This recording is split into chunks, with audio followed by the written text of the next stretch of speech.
The Codebook, The Science of Secrecy from Ancient Egypt to Quantum Cryptography, by Simon Singh. Introduction. On a cold October morning in the year 1586, a queen walked into a courtroom, not to preside, but to be judged. Mary, Queen of Scots, her body weakened by years of imprisonment, still carried the air of royalty. She moved toward a throne, assuming it was for her, a final gesture of respect. But she was wrong. The throne was for the absent Queen Elizabeth, her cousin, her accuser. Mary was guided to a simple velvet chair on the opposite side of the room, the defendant's seat. She was on trial for her life, accused of plotting to assassinate Elizabeth and seize the English crown. The chief prosecutor, a man named Sir Francis Walsingham, was not just Elizabeth's secretary, he was her spymaster. He had already arrested and executed the other conspirators. Now, he needed to prove that Mary was the heart of the plot.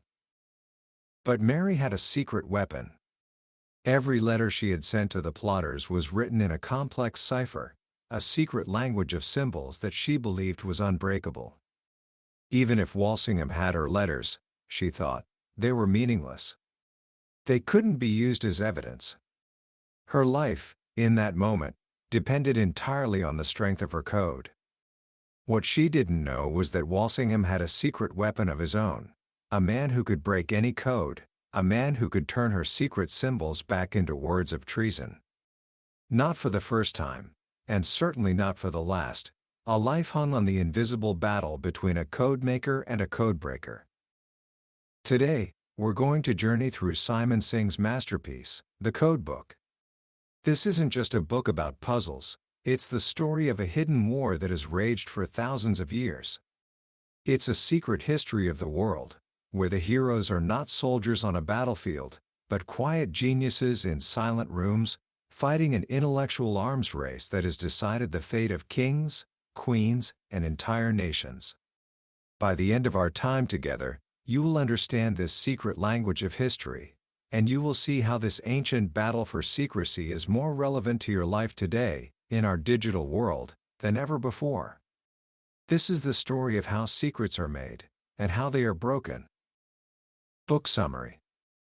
To understand the world of codes, we first have to understand a fundamental choice every person with a secret has had to make since the beginning of time. Do you hide the existence of your message, or do you hide its meaning? Think about ancient Greece. Herodotus, the great historian, tells the story of a Greek exile named Demaratus living in Persia. He witnessed the tyrannical King Xerxes secretly building the largest army in history to launch a surprise attack on Greece. Demaratus had to get a warning to his homeland, but Persian guards were everywhere.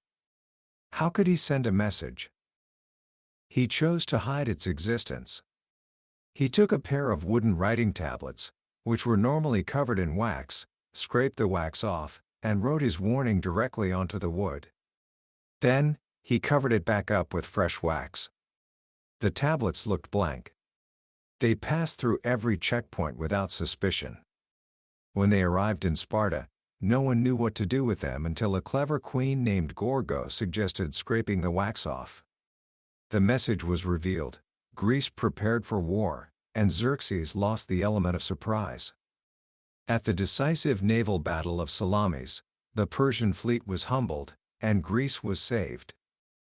This art of hiding the very existence of a message is called steganography. It's a clever trick. Another Greek historian told a story of a man who shaved his messenger's head, tattooed a message on his scalp, waited for the hair to grow back, and then sent him on his way. A bit slow, perhaps, but effective. Steganography includes everything from invisible ink made from lemon juice to modern spies shrinking entire pages of text down to a microdot the size of a period at the end of a sentence. But steganography has a fatal weakness.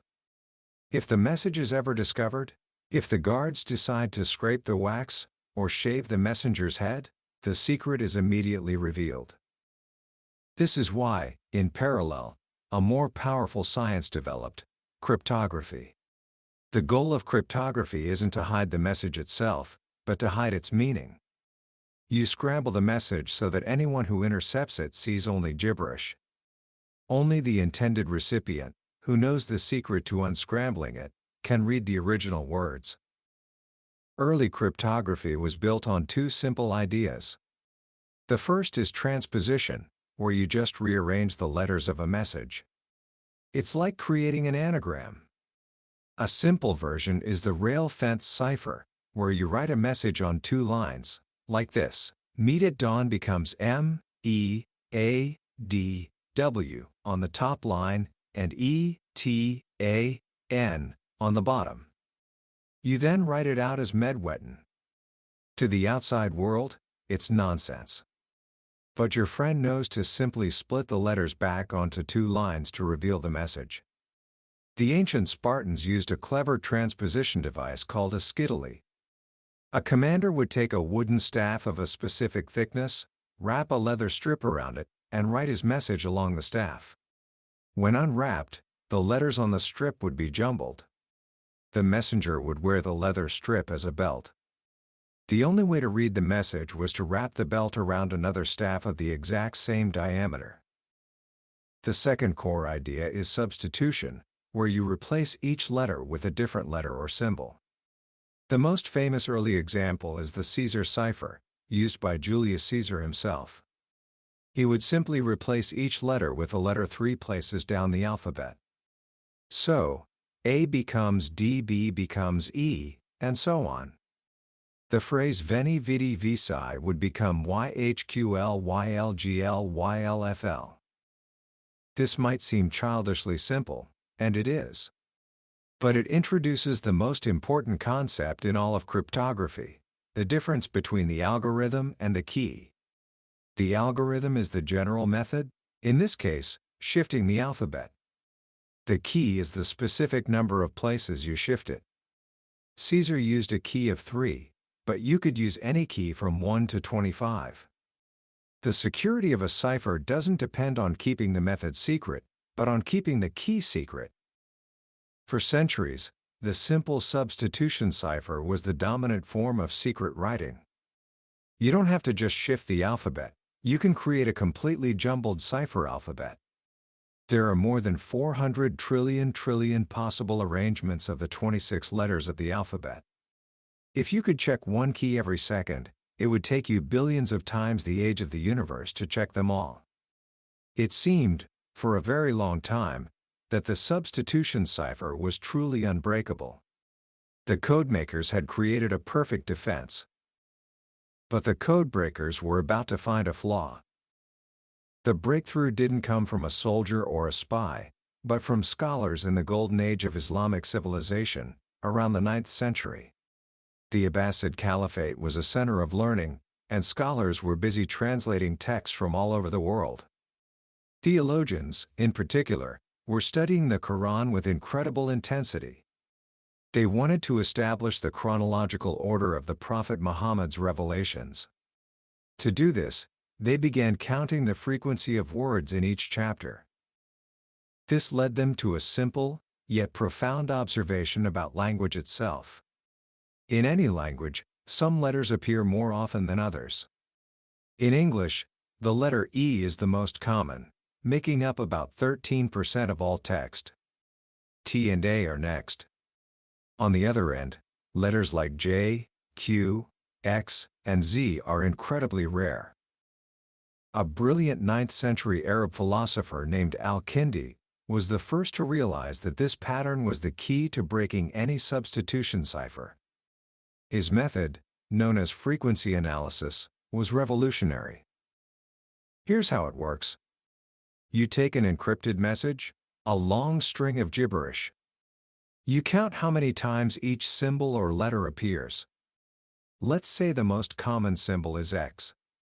Since E is the most common letter in English, it's a very good bet that X is the substitute for E. If the next most common symbol is P, you can guess it might be the substitute for T.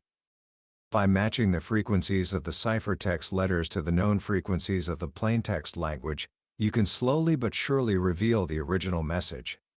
You don't need to check all the trillions of possible keys, you just need to analyze the patterns hidden within the language itself. For centuries, the monoalphabetic substitution cipher was thought to be invincible. Al-Kindi and his frequency analysis had turned it into a trivial puzzle. The codebreakers had gained the upper hand. And this brings us back to Mary, Queen of Scots. Mary was using what's called a nomenclator, which is a substitution cipher with a few extra bells and whistles. It used symbols for letters, but also included symbols for common words like and or for, and even had nulls, symbols that meant nothing, thrown in just to confuse anyone trying to break the code. But at its heart, it was still a monoalphabetic cipher. Each symbol consistently stood for the same letter or word. And that meant it was vulnerable to frequency analysis. Walsingham's codebreaker, Thomas Phillips, was a master of this art. He intercepted Mary's letters to the plotter Anthony Babington. He would have counted the frequencies of all the symbols, identified the ones for E, T, and A, and slowly pieced together the message. The cipher gave Mary a false sense of security. She wrote explicitly about her support for Elizabeth's assassination, believing her words were safe. Phillips not only deciphered her incriminating letter, but he even forged a postscript in her own cipher, asking for the names of the 6 gentlemen who were to carry out the deed. Babington, trusting the cipher, replied with the names. Walsingham now had all the evidence he needed. The decoded letters were presented at Mary's trial. She had no defense. Her belief in an unbreakable code led directly to her execution. The codebreakers had won a decisive victory. The intellectual arms race was on. The codemakers needed a new, stronger cipher, one that could resist frequency analysis. The solution was born in the minds of Renaissance thinkers, but it was perfected by a 16th-century French diplomat named Blaise de Vigenère. His invention, the Vigenère cipher, was so powerful that it became known as le chiffre indéchiffrable, the indecipherable cipher. The genius of the Vigenère cipher is that it doesn't use just one cipher alphabet, it uses 26 of them. Think of the Caesar cipher, where you shift the alphabet by a certain number of places. The Vigenère cipher uses a different shift for each letter of the message. How do you keep track of which shift to use? With a keyword. Let's say your keyword is white. You write it repeatedly above your message: divert troops to East Ridge. WHITE, WHITE, WHITE. DIVER. TTROOP. STOEAST. To encrypt the first letter, D, you use the first letter of the key, W. This tells you to use a Caesar cipher with a shift of 22 since W is the 23rd letter, but we start counting from 0. To encrypt the second letter, I, you use the second letter of the key, H, which tells you to use a shift of 7. And so on. The Vigenère cipher shatters frequency analysis. Look at the letter E. In our example, the first E is encrypted using the key letter T. The second E is encrypted using the key letter I. The same plaintext letter becomes 2 different ciphertext letters. Conversely, the letter T appears 3 times in the message. The first time, it's encrypted with the key letter I. The second time, with W. The third time, with Z. The same plaintext letter becomes 3 different ciphertext letters. The patterns are gone. The frequency distribution of the ciphertext becomes flattened and randomized. An E is no longer always an X. Now it could be an X, a Q, a Z apostrophe question mark, anything, depending on the keyword. For 300 years, the Vigenère cipher was considered the pinnacle of cryptography. The codemakers were back on top. So, how was it broken? The answer came from one of the most brilliant and eccentric minds of the 19th century, Charles Babbage. You might know him as the father of the computer, the man who designed the difference engine, But Babbage had a lifelong fascination with ciphers. He realized that while the Vigenère cipher hides the frequency of individual letters, it has a hidden weakness: the keyword repeats. If your keyword is white, it's only 5 letters long. That means every 5th letter in your message is encrypted using the same Caesar shift. The 1st, 6th, 11th, and 16th letters are all encrypted using the W shift. The 2nd, 7th, and 12th letters are all encrypted using the H shift. The Vigenère cipher wasn't one unbreakable cipher. It was 5 separate, simple Caesar ciphers all interwoven. The trick was to figure out the length of the keyword. Babbage's method, later independently discovered and published by a Prussian officer named Friedrich Kasiski, was to search the ciphertext for repeated sequences of letters. For example, if you see the sequence ZPDX appear twice in your message, separated by, say, 20 letters, it's very likely that the same piece of plain text like the was encrypted by the same part of the keyword.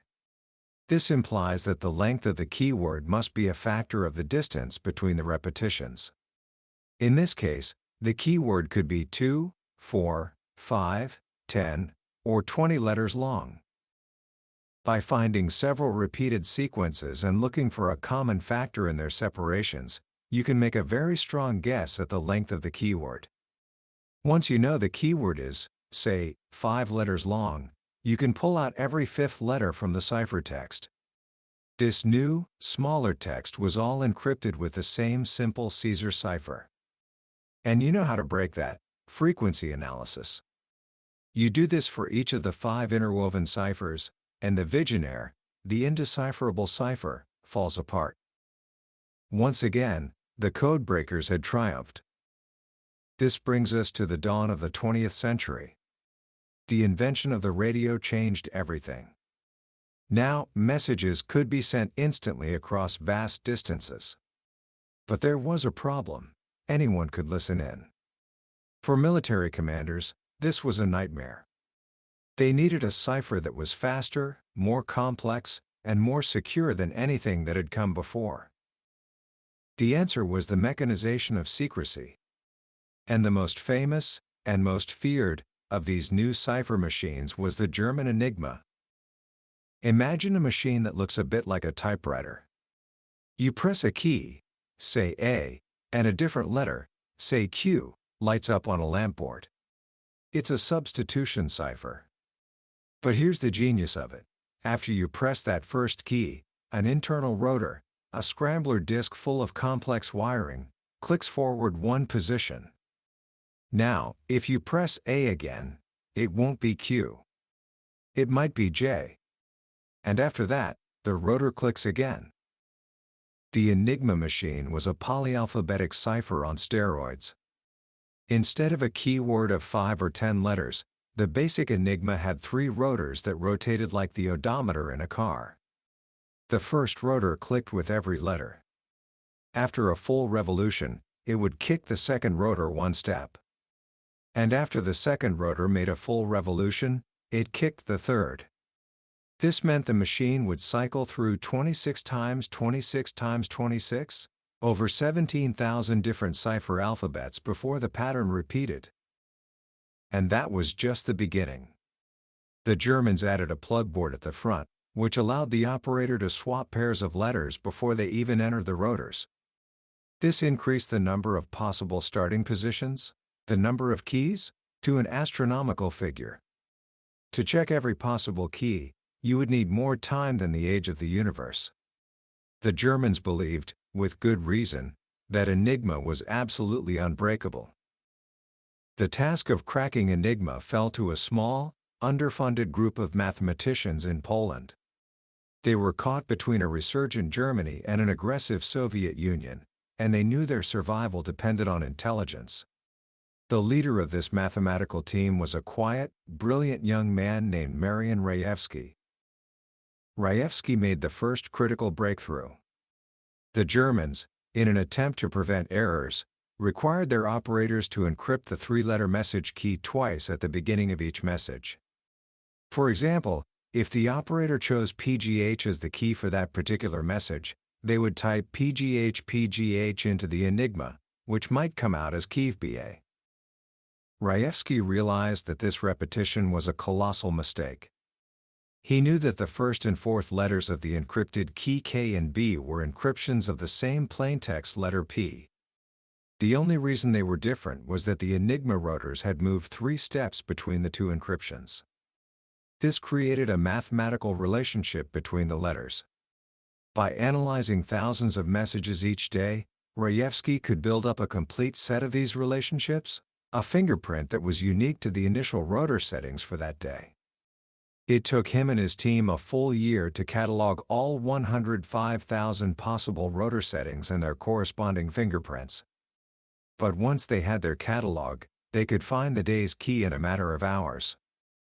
For years, the Poles were secretly reading Germany's most sensitive communications. But in 1938, the Germans upgraded the Enigma, adding more routers and more plugboard cables. The number of possible keys exploded, and the Polish method became too slow and expensive. With the invasion of Poland imminent, they made a historic decision. In a secret meeting just weeks before the war began, they handed over everything they knew, their methods, their replica Enigma machines, and their designs for automated code-breaking machines called bombs, to the British and the French. The British set up a top-secret code-breaking center at a Victorian mansion called Bletchley Park. It was here that a new team of brilliant minds, led by the eccentric genius Alan Turing, would take the Polish work and turn it into an industrial-scale intelligence operation.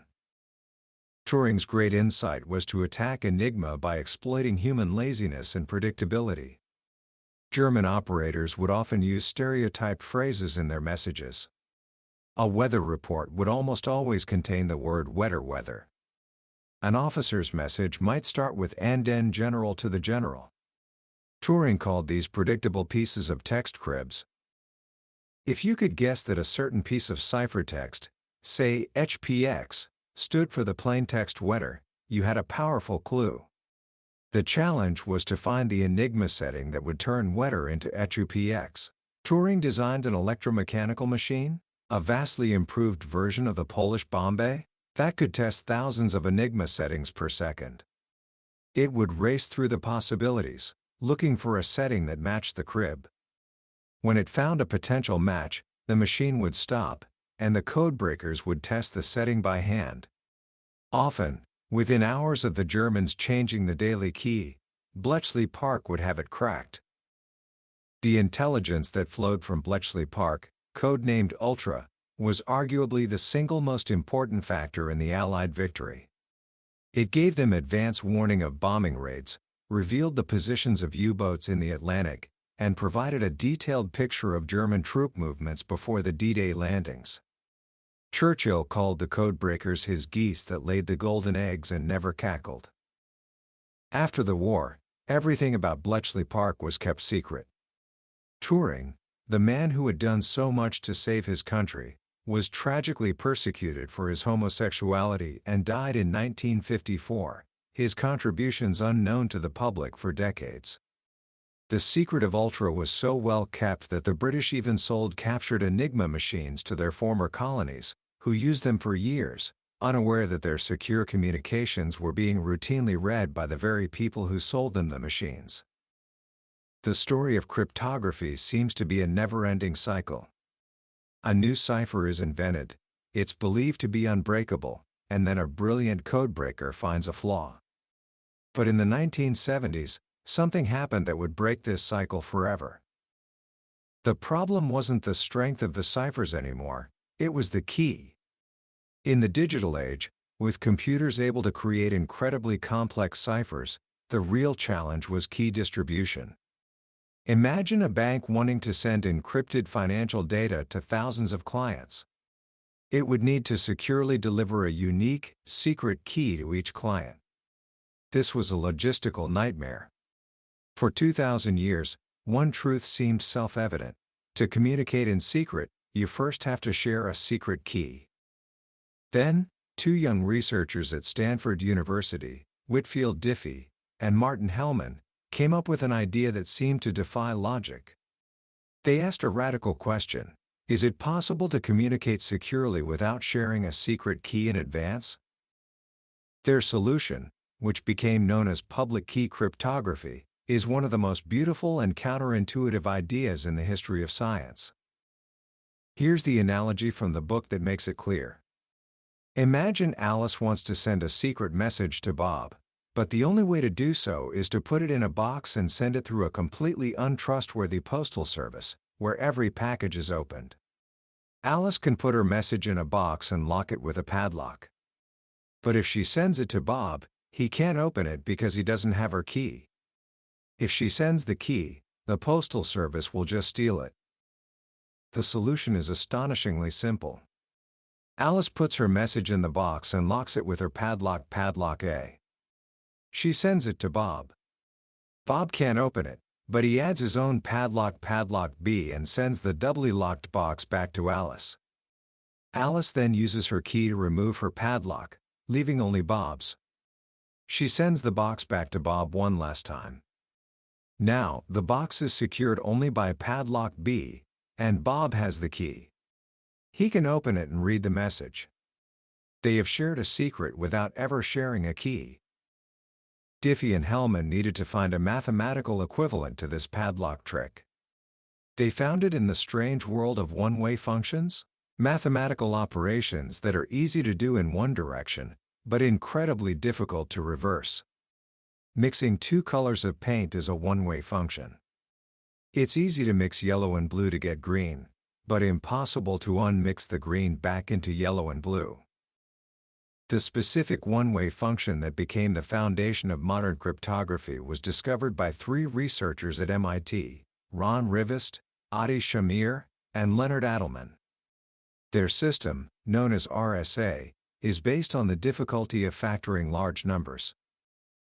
It's easy to take two huge prime numbers and multiply them together. A computer can do it in a fraction of a second. But if you are given the result of that multiplication, a massive number with hundreds of digits, and asked to find the two original prime numbers, the task is practically impossible. It would take the fastest supercomputers in the world centuries to figure it out. This is the heart of the RSA cipher. Every person generates their own pair of keys. One is a public key, which includes the massive composite number.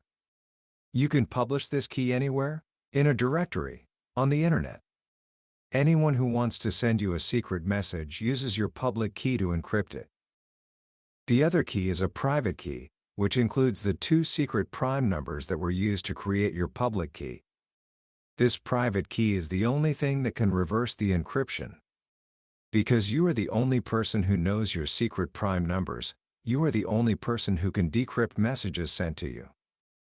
It's the digital equivalent of Alice making thousands of open padlocks her public key and distributing them to the world, while keeping the one and only key that can open them, her private key, securely in her pocket. Public key cryptography solved the key distribution problem and ushered in the era of secure e-commerce, digital signatures, and private communication for the masses. The codemakers had finally achieved what seemed to be the ultimate victory. But in a strange twist of history, we now know that Diffie, Hellman, and the RSA team were not the first to have this idea. In the early 1970s, years before the American academics, a quiet, brilliant cryptographer named James Ellis, working in complete secrecy at the British Intelligence Headquarters, GCHQ, had independently conceived of public key cryptography. Another GCHQ mathematician, Clifford Cox, then came up with a system that was virtually identical to RSA. Their work was so secret that it was classified for over 25 years. They had to remain silent as others received the fame and fortune for a discovery they had made years earlier. And so, here we are today. We live in a world where unbreakable cryptography is available to anyone with a personal computer, a world that people like Phil Zimmermann fought for when he released his powerful encryption software, Pretty Good Privacy (PGP), for free on the internet, sparking a battle with the US government over the public's right to privacy. The arms race seems to be over, with the codemakers victorious. But there is one final, mind-bending chapter to this story. Physicists are now developing a new kind of computer, a quantum computer. It operates on the bizarre principles of quantum mechanics, where a particle can be in multiple places at once. A quantum computer would be so powerful that it could break ciphers like RSA in a matter of seconds. It could factor those massive numbers that are the foundation of our digital security. The codebreakers, armed with a quantum computer, would once again reign supreme. But the same science that threatens to destroy all modern cryptography also offers its salvation. Scientists are also developing quantum cryptography, a system that uses the fundamental laws of physics to create a truly, provably, absolutely unbreakable cipher. It's a system where the very act of eavesdropping on a message would disturb it in a way that is immediately detectable. The battle for secrecy, which began with wax tablets and shaved heads, has now moved into the strange, probabilistic world of quantum physics. And it's a battle that will shape the future of our privacy, our economy, and our freedom in the information age. Commentary. Reading the code book is like being given a secret decoder ring for history. You start to see that beneath the surface of the great battles and political intrigues, there has always been this silent, intellectual war being waged. And what's so fascinating is that this war is driven by two of the most fundamental human impulses, the desire to keep secrets, and the desire to uncover them. Simon Singh does a masterful job of showing that this isn't just an abstract, mathematical game. It's a story about people. It's about the life of a queen hanging in the balance, the quiet determination of Polish mathematicians working against the clock, the tragic genius of Alan Turing, and the rebellious vision of people like Whitfield Diffie and Phil Zimmermann who believed that privacy wasn't just for governments, but for everyone. The central lesson, for me, is that technology is never neutral. The invention of writing created the need to hide it. The invention of the radio created the need for ciphers like Enigma. The invention of the internet created the need for public key cryptography. Every advance in our ability to communicate creates a new vulnerability, and a new need to protect ourselves. And that brings us to today. You're growing up in a world that is more connected than any time in human history. Your messages, your purchases, your entire digital life exists as a stream of ones and zeros flying through cyberspace. And the question of who gets to read that information, and who doesn't, is one of the most important questions of our time. The battle described in this book is no longer just for generals and spies. It's for you. When you use a credit card online, when you send a private message to a friend, you are relying on the legacy of these codemakers. The debate over encryption and privacy that we see in the news today is the modern-day battlefield of this ancient war. Do we value our privacy so much that we are willing to accept that criminals might use the same tools to hide their activities? Or do we value security so much that we are willing to give governments a backdoor into our digital lives? This book doesn't give you the answer, but it gives you the context to understand the question. If there's one simple action you can take away from this, it's to become more aware of your own digital privacy. Understand what encryption is and why it matters. Think about the services you use and how they protect your information. This isn't about being paranoid, it's about being informed. The pioneers in this book fought for the tools that give us the potential for privacy in a digital world. It's up to us to understand them, value them, and use them wisely. That was a summary of the Codebook by Simon Singh. We've journeyed through the highlights today, from ancient Greece to the quantum frontier, but I'll be honest with you, a summary can only show you the map. The real treasure is in the journey itself. The real magic happens when you read the book and get lost in the stories, when you feel the thrill of the breakthrough and the weight of the consequences. This summary is designed to help you decide if this story is one you want to experience for yourself. If anything we've talked about today has sparked your curiosity, if you felt a pull toward this secret history, then I encourage you to grab a copy. Reading it isn't just about learning facts, it's an adventure that will change how you see the world around you, and the invisible world of information that connects us all. A link to the book is in the description below. Also, if you found this journey valuable, please show your support by liking this video and subscribing to the channel. That way, you won't miss our next exploration into another life-changing book from the world's most successful minds. Let's keep learning and growing together.